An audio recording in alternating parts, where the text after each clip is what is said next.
Illuminati ni izina rikoreshwa kuvuga umuryango cyangwa ihuriro ry'abantu benshi bavuga ko bafite imbaraga zidasanzwe mu buyobozi bw'isi, bigatuma habaho ibihuha by'uko ari bo bashyiraho abayobozi bagahitamo bahabwa ubutegetsi cyangwa bakagenga ubukungu n'itangazamakuru ku isi yose.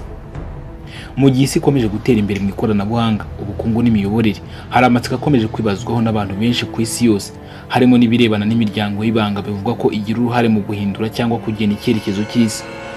Muri iyo miryango ivugwa cyane harimo uwitwa Illuminati. Izina ryakomeje kuzenguruka mu bitangazamakuru, mu mashusho, mu ndirimbo no mu nkuru z'amayobera. Illuminati nk'uko bamwe bayisobanura, ni umuryango wihishahisha ushobora kugenzura imiyoborere y'ibihugu bikomeye, ubukungu, itangazamakuru ndetse n'imyidagaduro y'isi.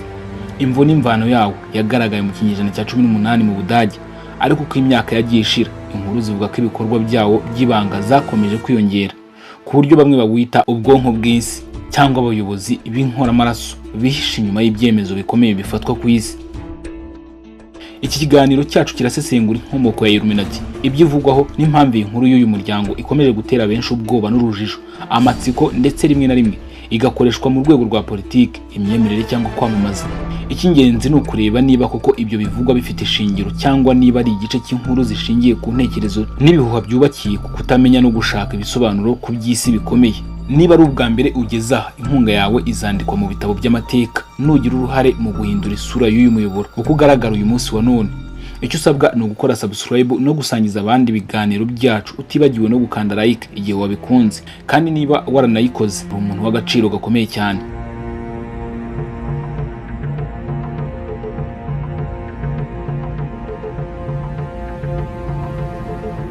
Dusubiye inyuma mu mateka, Illuminati y'ukuri yashinzwe ku itariki ya 2 Gicurasi mu mwaka wa 1776 mu ntara ya Bavaria mu Budage. Yashinzwe n'umugabo witwa Adam Weishaupt, wari umwarimu w'amategeko. Mwumvise ijambo Bavaria mu Gifaransa ni Bavière, mu Kidage zikaba Bayern. Ni imwe muri leta 16 zigize igihugu cy'Ubudage, niyo leta nini mu bunini bw'ubutaka, ikaba inazwi cyane ku mateka yayo akomeye n'uruhare yagize mu ishingwa ry'umuryango wa Illuminati. Intego yabo yari ugukumira ruswa, ivangura rishingiye ku idini n'imyizerere y'ubuyobe mu idini. Yari umuryango wihaye intego yo guharanira ukuri n'ubwenge. Yakoreshaga uburyo bwa rwihishwa kugira ngo igere ku ntego zayo. Mu mwaka wa 1785 guverinoma ya Bavaria cyangwa se Bayern yaciye umuryango, iwita uwangiza igihugu n'idini. Kuva ubwo nta gihamya yuko wakomeje gukora nk'umuryango wemewe. Kuva mu kinyejana cya 20 kugeza ubu, hari byinshi bivugwa ku muryango wa Illuminati, ariko bisa n'ibihuha cyangwa ibyo abantu batekereza batabihamije. Bivuga ko hari abantu bakomeye ku isi baba barinjiye muri Illuminati nk'abahanzi, abakire, abanyapolitiki n'abandi, harimo nk'abo twavuga nka Beyonce, Jay-Z, Rihanna, Barack Obama ndetse n'abandi batandukanye mu isi mugenda mwumva. Benshi bavuga ko uwo muryango ugira uruhare mu guhindura imitekerereze y'isi no gutegeka ibintu binyuze mu ibanga. Hari abavuga ko Illuminati yifashisha amarenga n'ibimenyetso nk'ijisho rimwe riri mu mpinga y'inyenyeri, Eye of Providence cyangwa piramide. Hari n'abavuga ko bategura New World Order, isi izaba iyobowe n'umuntu umwe cyangwa itsinda rimwe rikomeye. Ese Illuminati ibaho koko? Abashakashatsi n'inzobere mu mateka, politike n'iyobokamana bemeza ko Illuminati ya kera yabayeho, ariko yahagaritswe burundu.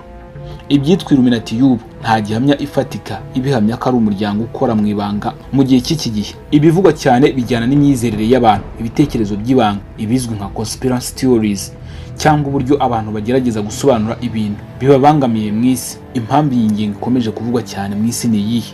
Abantu benshi bagira amatsiko ku by'ibanga, bagashaka ibisobanuro by'ibibera ku isi. Imbuga nkoranyambaga n'itangazamakuru ry'imyidagaduro byabaye isoko y'ibihe byo kwihimbira inkuru z'akataraboneka. Hari abantu baba bafite impamvu zo gushaka ko abandi babona isi nk'aho igenzurwa n'abantu mbarwa bafite ububasha bukabije kurusha abandi. Illuminati y'ukuri yabayeho mu mateka y'Uburayi, ariko yaje gufungwa. Ibivugwa muri iki gihe bijyanye na Illuminati bishingiye ku myizerere y'abantu, ibihuha cyangwa ibikorwa by'imyidagaduro. Nta gihamya gihamye kigaragaza ko hari umuryango nk'uwo ufite ububasha ku isi nk'uko bivugwa. Nubwo nta gihamya simusiga, ibihuha bivuga ko kugira ngo umuntu yinjire muri Illuminati bisaba ibintu bikurikira: gukora indahiro y'ibanga. Umuntu asabwa kurahira ko azaba indahemuka ku muryango kandi akagira ibanga rikomeye. Hari abavuga ko biba bijyanye n'amasano ya Satani, aho umuntu yemera ko atandukana n'Imana. Hari kandi ibihuha bivuga ko kugira ngo winjire neza muri Illuminati usabwa gutanga igitambo cy'umuntu w'ingenzi mu buzima bwawe: umubyeyi, umwana, inshuti cyangwa umugore wawe. Ibi nta gihamya bifatika ariko bikunze kugaragara mu nkuru z'abavuga ko bigeze kuyigeramo bakayivamo. Biravuga ko abakora mu muziki, sinema cyangwa politiki bashobora gusabwa gukora ibikorwa by'ubusambanyi bwa gipfumu, gutanga amaraso cyangwa kwiyandikisha ku masezerano y'ibanga. Iyo wemeye ibyo byose ngo uhita ubona ubutunzi, kwamamara, kwemerwa ku isi yose no kuba intwari y'abantu benshi. Abahanzi bivuga ko bayirimo ni nka Jay-Z, Beyonce, Rihanna, Kanye West, Lady Gaga n'abandi bahanzi b'ibyamamare benshi bagiye batandukanye mu isi. Benshi muri bo bagaragaza amarenga, ibimenyetso bikekwa cyangwa amagambo atanga urujijo mu ndirimbo zabo.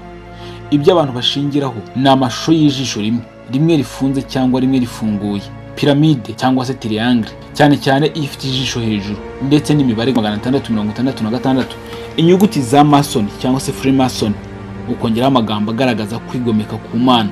Urugero, muri video ya Umbrella ya Rihanna hari aho yigaragaza nk'ushyizweho ububasha n'amazi y'umwijima. Filimi zizwi zivugamo Illuminati ni nka Angels, Demons, The Da Vinci Code, National Treasure, Eyes Wide Shut n'izindi zerekana ishusho y'umuryango w'ibanga ushaka kugenga isi binyuze mu bukoroni bw'ibitekerezo. Amashusho akoreshwa n'ibimenyetso bya All Seeing Eye, Pyramide, Obelisk cyangwa 666. Hari aho usanga abakinnyi bazwi bakoresha amarenga y'intoki nko gukora triangle cyangwa ijisho rimwe. Ibyo abantu bemera, Illuminati ngo ni umuryango w'abategetsi b'isi ushaka gutangiza New World Order, aho isi yose izajya iyoborwa n'umuntu umwe cyangwa itsinda rikomeye kurusha ayandi yose mu isi. Bivugwa kandi ko COVID-19, intambara, inflation n'ibiza byinshi byose bitegurwa na Illuminati biyemeje gukwirakwiza ubusambanyi, ubupfumu, ubugome n'urwango kugira ngo barebe uko isi ipfa buhoro. Ibi byatangiriye ku bitabo, documentaire na video nyinshi zo kuri YouTube by'abantu bavuga ko bamenye ibihishwe. Hari n'amasosiyete avuga ko arwanya Illuminati ariko nayo akorera inyungu z'ubucuruzi. Abanyamerika bavuga ko Illuminati y'ukuri yahagaritswe mu mwaka wa 1785 kandi nta gihamya cy'uko yakomeje kubaho. Bavuga kandi ko ibivugwa ubu ari inkuru zatekerejweho n'abantu bashaka gutanga ibisobanuro by'ibitagenda neza. Abahanga mu myitwarire bavuga ko abantu bakunze kwizera ibi kugira ngo bisobanurire impamvu ubuzima bwabo budatera imbere aho kuba bashakira ibisubizo mu by'ubushobozi bwabo. Abemera Imana, amatorero menshi avuga ko Illuminati ari igikoresho cya Satani gikoreshwa mu kwigisha abantu kwigomeka ku Mana binyuze mu ndirimbo, sinema, imideri n'imyambarire n'ubuzima bwo kwishimisha gusa. Tugera ku musozo, ese Illuminati irahari koko? Illuminati y'amateka irazwi kandi yarahagaritswe. Iyi yuba ivugwa nta gihamya yuko ibaho nk'umuryango ugenzura isi, ariko bishobora kuba hari ibice bimwe by'abantu bakomeye bafite ihuriro bashobora kugira ingaruka ku isi mu buryo butazwi neza, nk'uko ishyaka rikomeye cyangwa ihuriro ry'abacuruzi rikora. Twagombye gukomeza gutekereza no gushishoza, twirinda kwemeza ibinyoma cyangwa ibihuha bitudafitiye gihamya. Umuryango wa Illuminati wakunze kuvugwa cyane mu mateka no mu nkuru z'amayobera. Ni umwe mu mitwe ivugwaho byinshi ariko igakomeza kugirwa urujijo, n'ubwo watangiriye ku gitekerezo cy'abashakaga gukuraho ubujiji, ivangura n'iyobokamana y'igitutu mu kinyejana cya 18. Uko imyaka yagiye ihita, izina ryawo ryagiye rifatwa mu buryo butandukanye, rimwe na rimwe rishingirwa ku bihuha, ibinyoma cyangwa ingengabitekerezo zidafite gihamya. Abakunze kuwuvuga cyangwa kuwushinja ibikorwa by'ibanga basobanura ko ari umuryango ugenzura isi mu buryo bw'amayobera, ukaba ukomeje kugira uruhare mu miyoborere y'ibihugu bikomeye, ubukungu, itangazamakuru ndetse n'imyidagaduro. Ariko kugeza uyu munsi wa none nta gihamya simusiga yemeza ko uyu muryango ukiriho koko cyangwa ko ibikorwa byawo bikiri gukorwa mu isi. Gusa kandi igikwiriye kwitabwaho nuko ibivugwa kuri Illuminati bigaragaza imbaraga z'amatsiko y'abantu, ko bigaragaza imitekerereze y'ibyihishe n'amayobera, ndetse bikagaragaza uko bamwe bashakisha ibisobanuro ku bibazo by'isi binyuze mu bitekerezo by'amayobera.